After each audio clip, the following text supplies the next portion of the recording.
What if I told you the British royal family might not survive the next generation? And that the idea of a monarchy is more popular in America than in Britain itself? Recent polls have revealed something shocking. A majority of young people in the UK say the monarchy should be abolished. And in the USA, a land that rejected royal rule over 200 years ago, many Americans are more supportive of the British royals than the British are. How did we get here?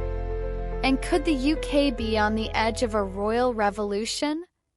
Like, share, and subscribe before we continue the untold royal story. A recent YouGov poll caused a media storm. In the UK, only 31% of 18 to 24-year-olds say they support the monarchy.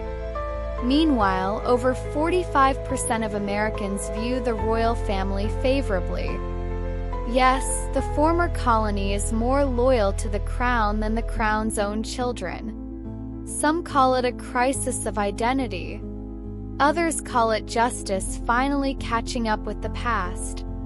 Across Britain, a Republican fire is spreading.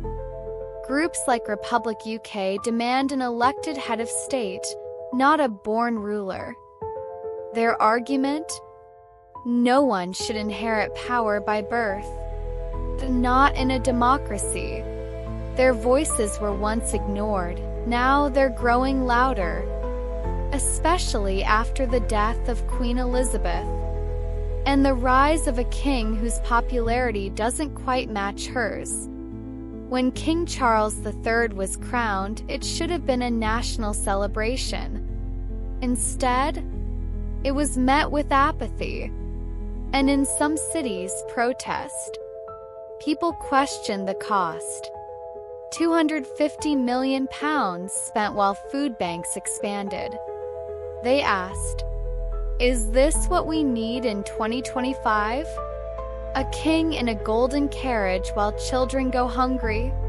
Across the Atlantic, it's a different story. Americans are obsessed with the royals.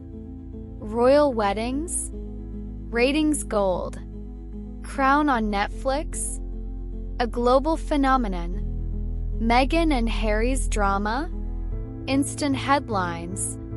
But why do Americans, who once fought to escape monarchy, love royal fairy tales so much? Some say it's fantasy.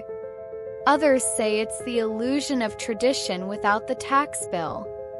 When Harry and Meghan stepped away from royal duties, it wasn't just gossip.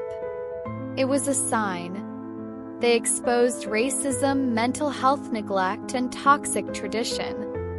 Millions saw it as proof that the monarchy isn't just outdated. It's dangerous, especially to those who don't fit the old mold of what a royal should be. The royal family's image is deeply tied to colonialism. India, the Caribbean, Africa, the British Empire once ruled over 25% of the world.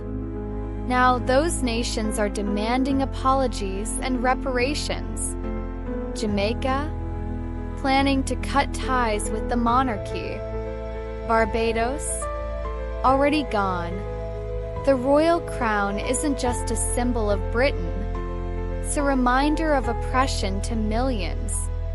And that history isn't going away quietly.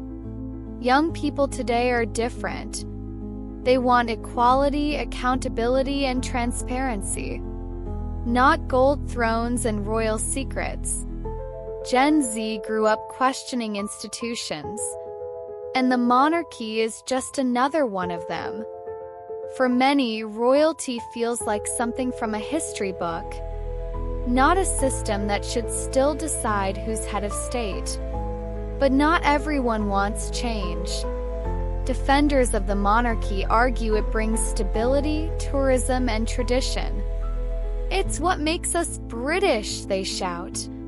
Some say the royal family is above politics, a rare symbol of national unity. And with every scandal, they remind critics, the monarchy has survived wars, divorces, and rebellions. It will survive this too. But will it? Today, Britain stands at a crossroads. Will it hold on to centuries of royal tradition, or finally embrace the calls for a republic? The world is watching, especially the former colonies, and the people within who now feel empowered to ask, why should someone rule by birth when we live in the age of democracy? So we ask you, should the British royal family be abolished? Or is it still a vital symbol of identity in a changing world? Tell us what you think in the comments. This debate is just getting started.